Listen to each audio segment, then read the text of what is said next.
Nama saya Syafiq Akasa. Saya dari Sekolah Kebangsaan SK Jawi. Saya ingin menceritakan si Arnab dan kura-kura. Satu pagi yang cerah, kura-kura berjalan perlahan menuju ke hutan. Tiba-tiba dia melihat seekor arnab datang ke arahnya.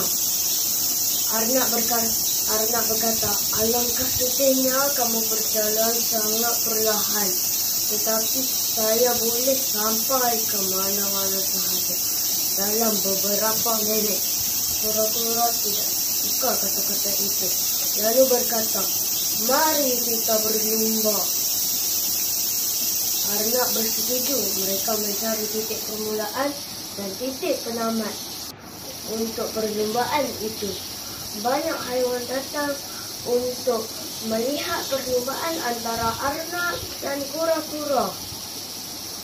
Apabila perlumbaan bermula, arnab hilang daripada penglihatan dalam beberapa minit sahaja.